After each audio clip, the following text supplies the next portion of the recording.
Since 1989, Porsche sells all-wheel driven 911s. Today, every third customer picks this option, and looking at the new Carrera 4, I guess this percentage could become even bigger. The classic 911 hips have been missing on the 991 and now finally make a comeback on the Carrera 4 thanks to its 22mm wider rear wheel arches.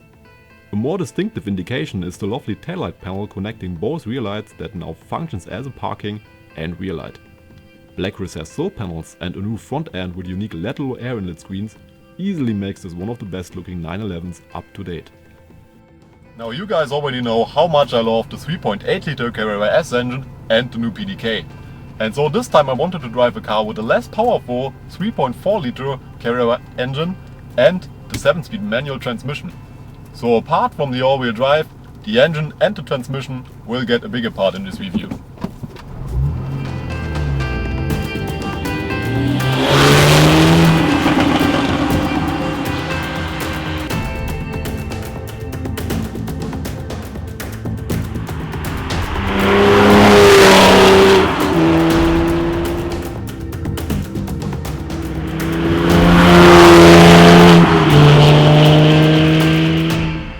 The Carrera 4's active all-wheel drive system is called Porsche Traction Management or PTM.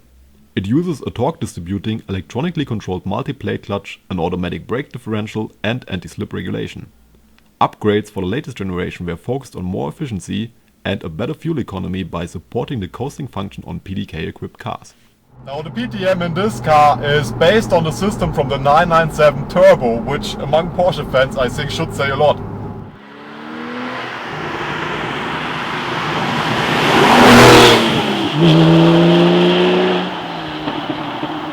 So what does it feel like to drive this all-wheel driven 911? Well, most of the time this is still a rear driven layout, so it does feel pretty much like a standard 911 to be honest. But the PTM in this car is so clever, it is constantly adjusting itself according to the driving situation.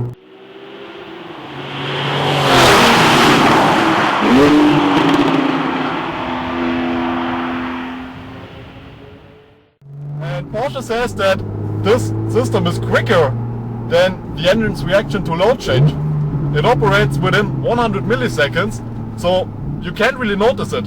But you can see what this active all-wheel drive system is doing, because here's a little graphic in the display that shows you what's going on, how much power is going to the front and to the rear.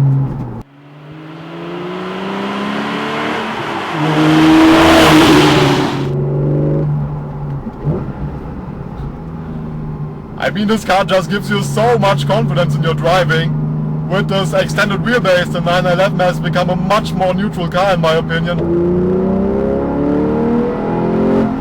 And with the all-wheel drive you just never have to worry that the back steps out.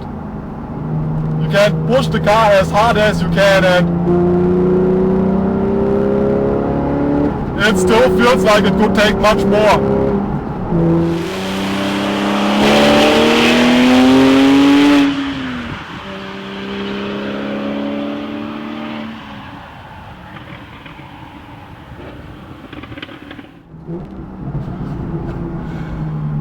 I mean, it's really hard not to rave about this car all the time whenever I'm reviewing a 911, and I guess most of you already know that I'm just one of the biggest Porsche fans under the sun.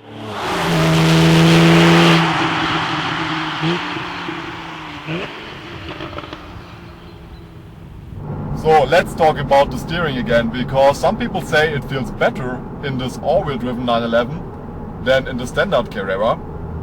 I have to tell you I wasn't so sure about that, because the true fact is that Porsche had already prepared the chassis of the 991 for all-wheel drive from the beginning of its development.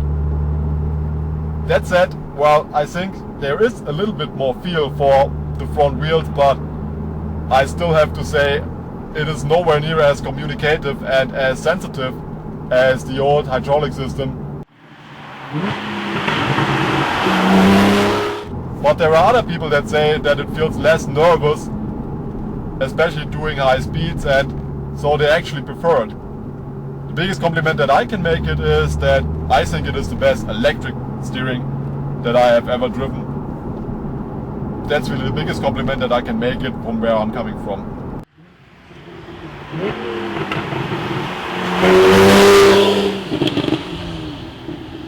the 3.4 liter engine makes 350 horsepower, and with the optional sports exhaust it just sounds fantastic.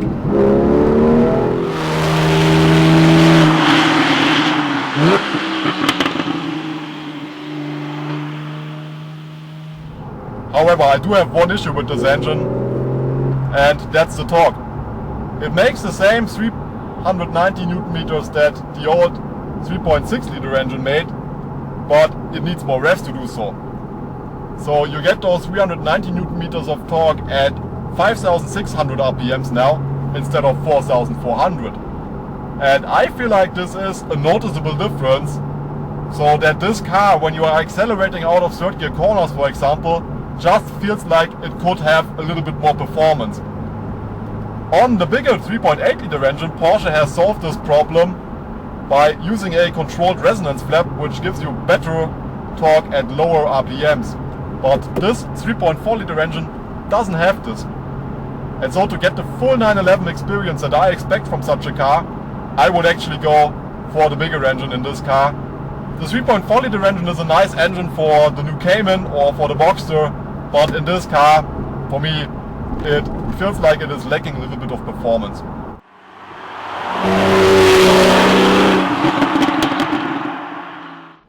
So what do I think about the 7-speed manual transmission? Well, many people have been complaining that it's a bit weird and that you can't shift into 7th gear unless you are either in 5th or 6th, but for me that's just logical because this is still a full-on sports car and nobody wants to miss-shift into the economy gear while you're doing a lap on the track.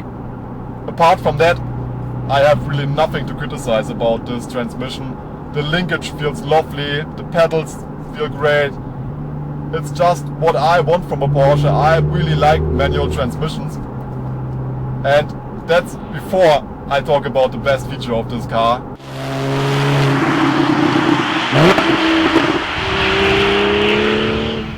When you order this car with the optional Sport Chrono package and the manual transmission, you get a new feature in the Sport Plus mode, and that's automatically rev matched downshift. So I'm in 7th gear right now, Sport Plus mode is active, and let's downshift to 2nd gear.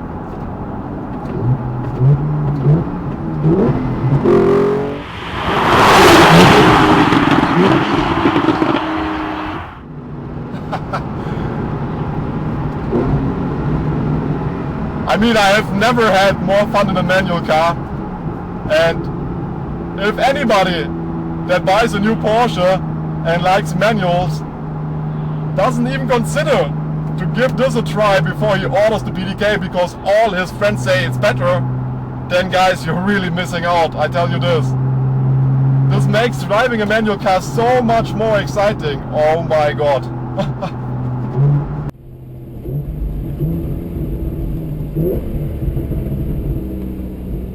The great thing about this rev matching feature is that you can even use it in town, and it makes the driving experience with this manual here much nicer in my opinion. So normally in Sports Plus mode the sports exhaust is activated, so we can switch it off separately and switch off the harsh suspension setting so that we only have the rev matching feature and a little bit better throttle response, and it really works nicely. It helps to make your driving much smoother at these very low speeds where it can be a bit tricky to drive a really powerful sports car with a manual. So overall, I would really get this car with the manual transmission and the Sport Chrono package, which actually in this spec with the manual is a little bit cheaper even than on the cars with the PDK. It's just a sensational feature and makes the driving experience with this car so much more rewarding in my opinion. Nailing a perfect downshift is just the best feeling that you can have in such a car. For that reason I would really go for this feature if I was ordering a new Porsche.